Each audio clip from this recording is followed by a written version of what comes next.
بسم اللہ الرحمن الرحیم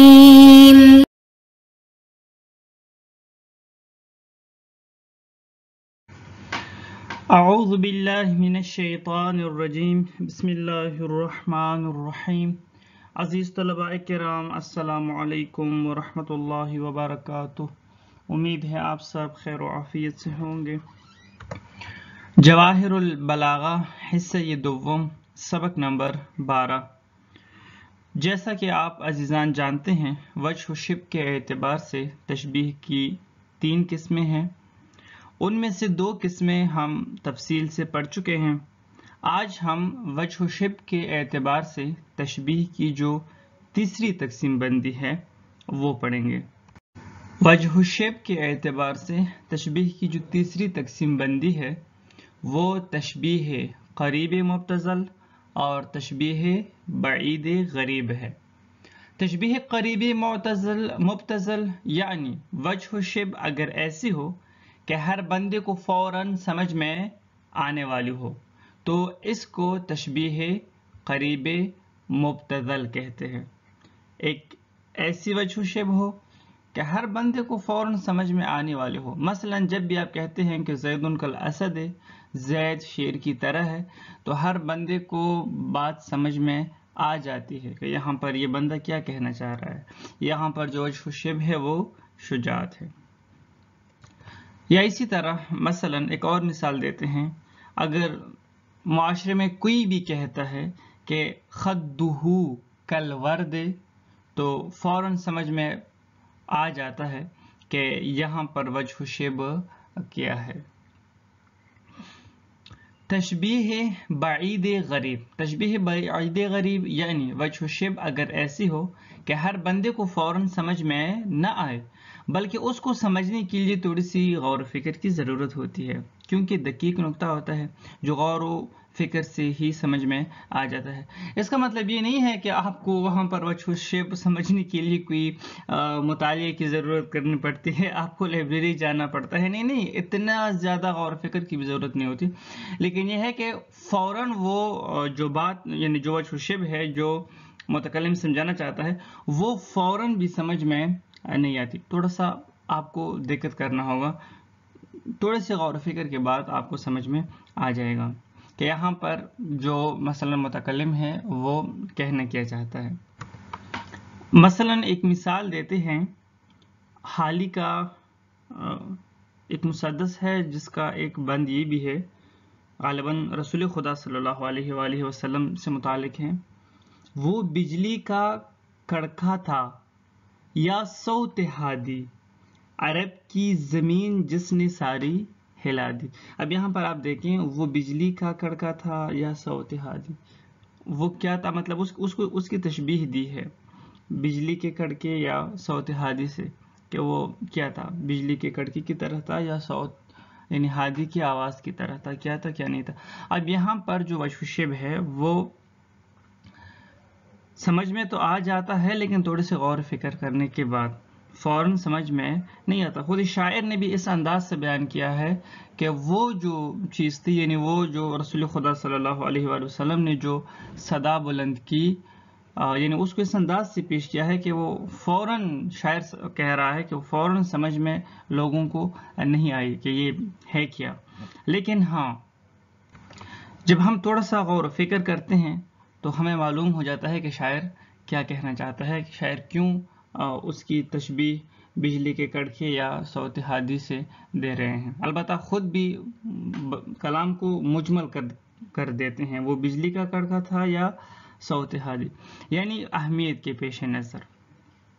اب بجلی کے کڑکے سے تشبیہ کیوں دے رہے ہیں تو وجہ و شبہ تھوڑا سا غور و فکر کرنے کے بعد ہمیں سمجھ میں آ جائے گی کہ وہ آواز ان لوگوں پر ایسے لگی جس طرح کی بجلی کی کڑک ہو۔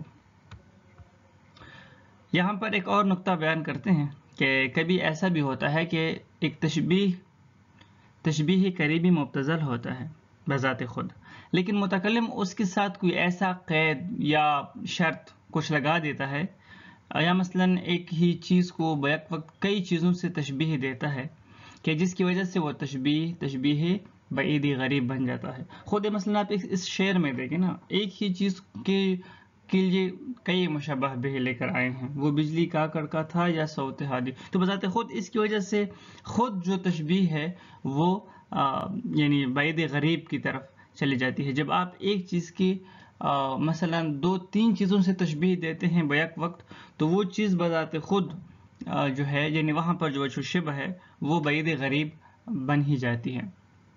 کیونکہ پھر آپ جو متکلم جو مخاطب ہے وہ پھر سوچ رہا ہوگا ہاں اس کے ساتھ کیوں تشبیہ دی ہے، دوسرے کے ساتھ کیوں تشبیہ دی ہے، تیسرے کے ساتھ کیوں تشبیہ دی ہے، اور کتنے وجہ شبہ ہے.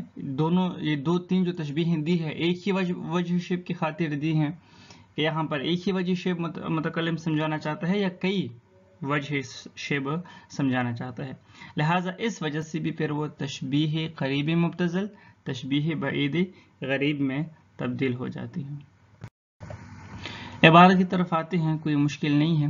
وثالثاً الى قریب مبتذل وهو ما ينتقل فيه ذهن مريد تشبيه من المشبه إلى المشبه به من غير احتياج إلى شدة نظر وتأمل لظهور وجهه بادي الرأي.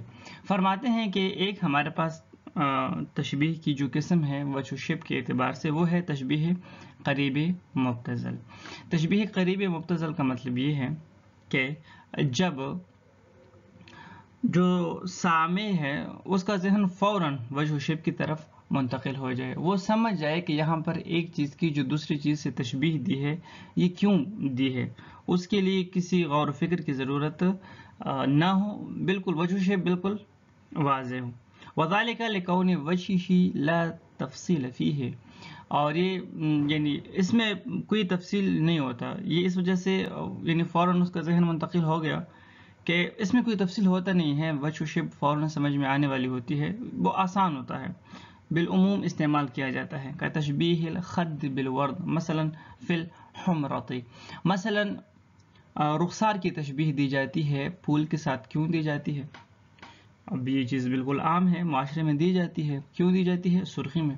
او لکون وجہہ قلیل التفصیل، یا مثلا یا تو بالکل تفصیل کی ضرورت ہی نہیں ہوتی، یا اتنی قلیل تفصیل کی ضرورت ہوتی ہے کہ عرف اس کو تفصیل کہتا ہی نہیں ہے. کا تشبیہ وجہ بالبدر فی الاشراق والاستدارۃ او العیون بن نرجس، جیسے کہ مثلا چہرے کی تشبیہ دی جاتی ہے چاند کے ساتھ، 14ویں کی چاند کے ساتھ، یعنی ایک تو اشراق میں چمکنے میں اور ایک استدارہ اس کی گول ہونے میں.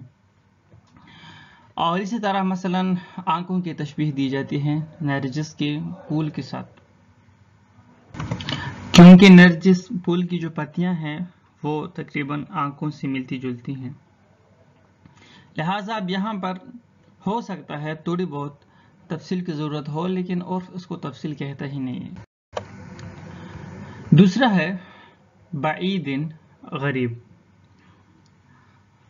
بعید غریب کیا ہے؟ وہو ما احتاج فی الانتقال من المشبہ الى المشبہ بہ الى فکر وتدقیق نظر لخفاء وجہہ بادی الرأی کقولہ والشمس کالمرآۃ فی کف العشل. دوسرا ہے ہمارے پاس بعید غریب. بعید غریب کا مطلب کیا ہوتا ہے؟ بعید غریب میں یہ ہوتا ہے کہ جو وجہ شبہ ہوتی ہے وہ اتنی واضح اور اشکار نہیں ہوتی. مشبہ کو مشبہ بہ کے ساتھ کیوں تشبیہ دی گئی ہے؟ اب یہاں پر جو مخاطب ہے وہ فوراً اس کو سمجھ میں نہیں آتا، بلکہ تھوڑا سا وہ غور و فکر کرے گا تو تب اس کو سمجھ میں آئے گا کہ ہاں متکلم نے یہاں پر مشبہ کی تشبیہ مشبہ بہ کے ساتھ کیوں دی ہے. اس کے لیے تھوڑے سے غور و فکر کی ضرورت ہے. کیوں؟ کیونکہ جس وجہ سے یعنی وجہ شبہ کہ جس وجہ سے تشبیہ دی ہے مشبہ کی مشبہ بہ کے ساتھ وہ فوراً سمجھ میں آنے والی نہیں ہے، بالعموم وہ استعمال نہیں کیا جاتا.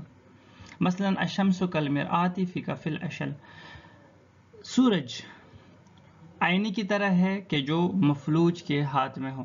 اب سورج آئینے کی طرح اس آئینے کی طرح ہے کہ جو مفلوج کے ہاتھ میں ہو، یا کیا مراد ہے یہاں پر؟ کس حوالے سے سورج یعنی اس آئینے کی طرح ہے کہ جو مفلوج کے ہاتھ میں ہو. تو تھوڑا سا غور و فکر کرنے کی ضرورت ہے. جب آپ تھوڑا سا غور و فکر کریں گے تو آپ کو معلوم ہو جائے گا کہ جب آپ سورج کی طرف دیکھتے ہیں تو وہ آپ کو اس انداز سے متحرک نظر آتی ہے جس طرح کے مفلوج کے ہاتھ میں مثلا جو آئینہ ہوتا ہے وہ متحرک ہوتا ہے. مفلوج کا ہاتھ ہلتا رہتا ہے تو وہ آئینہ بھی متحرک ہوتا ہے. پھر وہ مثلا گول ہوتا ہے، چمکتا ہے، وغیرہ وغیرہ. فائنل وجہ فیہ هو الحیئۃ الحاصلہ الحیئۃ الحاصلۃ من الاستدارة مع الإشراق والحركة السريعة المتصلة مع تموج الإشراق حتى ترى الشعاع كأنه يهم بأن ينبسط حتى يفيض من جوانب الدائرة ثم يبدو له فيرجع إلى الانقباض. اب یہاں پر وجہ شبہ کیا ہے؟ کیوں آئینے کے ساتھ تشبیہ دی جاتی ہے اس آئینے کے ساتھ کہ جو مفلوج کے ہاتھ میں ہے؟ تو ایک تو یہ کہ دونوں گول ہیں، سورج بھی گول ہے، وہ آئینہ بھی گول ہوتا ہے. پھر ساتھ یہ کہ سورج بھی چمکتا ہے تو وہ آئینہ بھی چمک رہا ہوتا ہے اور ساتھ حرکت بھی کر رہا ہوتا ہے. یعنی سورج کو جب آپ دیکھتے ہیں نا تو ایسا نظر آتا ہے کہ وہ متحرک ہے، وہ حرکت میں ہے.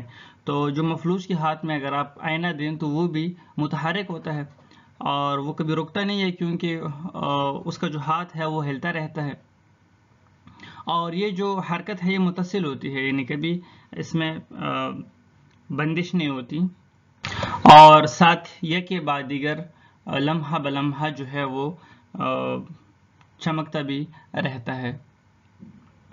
حتی ترى الشعاع كأنهم يهم بأن ينبسط حتى يفيض من جوانب الدائرة ثم يبدو له فيرجع إلى الانقباض.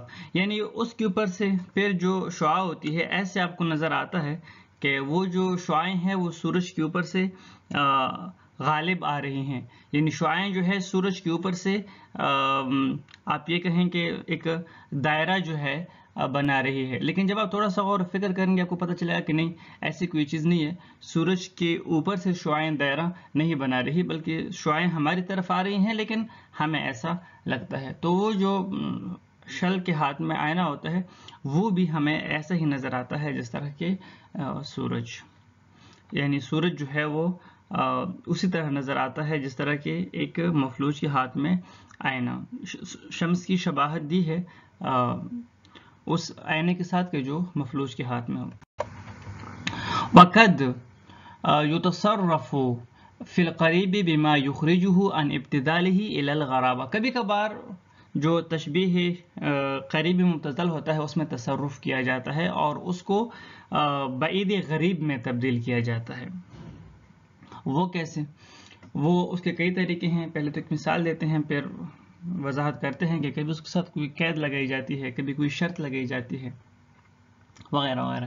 كقول الشاعر لم تلق هذا الوجه شمس نهارنا الا بوجه ليس فيه حياء. اس کے چہرے کے سامنے ابھی تک دن کو سورج نہیں آیا مگر جس چہرے میں حیا نہ ہو. اب یہاں پر مثلا اس کا چہرہ، سورج، یہ چیزیں تو ہمیں سمجھ میں آتی ہیں. مثلا اس کے چہرے کے ساتھ مثلا سورج نے ملاقات نہیں کیا کوئی دن کو. لیکن جب کہا جاتا ہے کہ مگر جس چہرے میں حیا نہ ہو، اب یہاں سے پتہ چل جاتا ہے کہ یہاں پر شاعر کا مراد کیا ہے. شاعر کا مراد یہ نہیں ہے کہ وہ بظاہر جو ہے یعنی چہرے کی خوبصورتی بیان کر رہا ہے، ایسا نہیں ہے، بلکہ مگر وہ چہرہ کہ جس میں حیا نہ ہو وہی اس کے سامنے آ جاتا ہے، یا وہی جو ہے اس کے سامنے ٹک جاتا ہے. تو ابھی یہاں سے پتہ چل جاتا ہے کہ شاعر کا مطلب کچھ اور ہے. فَإِنَّ تَشْبِيهَ وَجْهُ الْحَسَنِ بِالشَّمْسِ مُبْتَذَلٌ. اس میں تو کوئی شک نہیں ہے کہ ایک خوبصورت چہرے کا سورج کے ساتھ تشبیہ دینے تو بالکل واضح ہے. وَلَكِنَّ حدیث الحیاء اخرجہ الی الغرابہ. لیکن یہ جو کہا گیا ہے نا کہ لیس فیہ حیاء الا بوجہ لیس فیہ حیاء، اس نے یہاں پر اس تشبیہ مبتذل کو، قریب مبتذل کو بعید غریب میں تبدیل کر کے رکھ دیا ہے.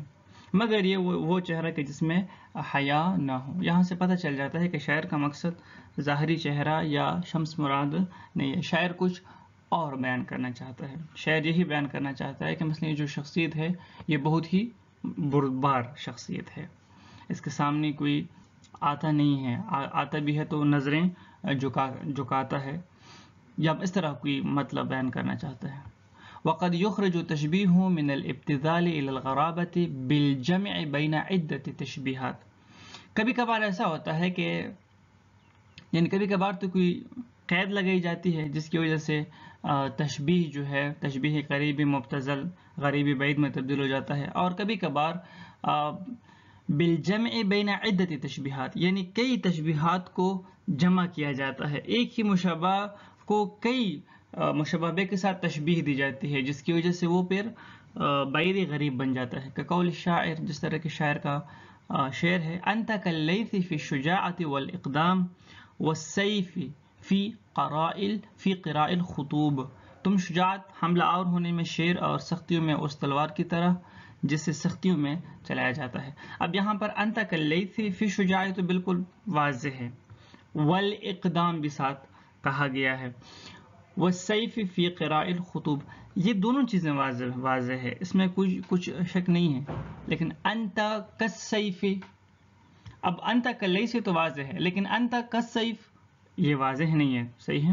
تو ایک ہی چیز کو کئی چیزوں سے بیک وقت ایک ہی جملے میں تشبیہ دی ہے، تو جس کی وجہ سے انت کاللیث فی شجاع جو کہ بالکل واضح ہے وہ بھی غریب بعید میں تبدیل ہو گیا ہے، یعنی اس قریب مبتذل کو بھی یہ انت کالسیف والے مشبہ بہ نے اپنے ساتھ غریب بعید میں تبدیل کر دیا ہے۔ اور بے استعمال شرط، یا قریب مبتذل جو تشبیہ ہے اس کے ساتھ کوئی شرط لگائی جاتی ہے کہ جس کی وجہ سے وہ غریب بعید بن جاتی ہے۔ فقولہ، جس طرح کے شاعر کا شعر ہے، عظماتہ مثل النجوم ثواقبا لو لم یکن للثاقبات افول، اس کے ارادے ثواقب ستاروں کی طرح ہیں اگر ان ثواقب کے لیے غائب ہونا نہ ہو تو۔ فإن تشبیہ العظمات بالنجوم مبتذل ولكن ذکر الشرط وهو قوله لو لم يكن للثاقبات افول اخرجہ الى الغرابہ۔ فرماتے ہیں کہ یہ جو مثلاً عظمات، ارادوں کی، پختہ ارادوں کی تشبیہ دینا نجوم یعنی بالثواقب، ثواقب کے ساتھ، شہاب ثاقب کے ساتھ، تو یہ اس کا تو کوئی مشکل مسئلہ نہیں ہے، یہ تو ہوتا رہتا ہے، یہ مبتذل ہے۔ لیکن یہاں پر یہ جو بعد میں شرط ذکر کیا ہے، لو لم یکن للثاقبات افول، تو اس نے کیا کیا ہے، اس تشبیہ قریب مبتذل کو بعید غریب میں تبدیل کر دیا ہے، اگر ان ثواقب کے لیے غائب ہونا نہ ہو، یعنی اگر ان ثواقب کے لیے غائب ہونا نہ ہو تو پھر تو ٹھیک ہے، لیکن ثواقب کے لیے غائب ہونا ہے، ثواقب غائب ہو جاتے ہیں، شہاب ثاقب نکل آتا ہے فوراً غائب ہو جاتا ہے۔ تو ابھی جو ہے یہاں پر جس بندے کے ادارے کی بھی ارادوں کی بھی تشبیہ دی جا رہی ہے تو تھوڑا سا مشکل بن جاتا ہے، یعنی یہ بتانا ہوتا ہے کہ اس کے ارادے تو بہت مضبوط ہیں لیکن مسئلہ یہ ہے کہ بہت جلد تبدیل ہو جاتے ہیں، یہ مراد ہے۔ والسلام علیکم ورحمۃ اللہ وبرکاتہ۔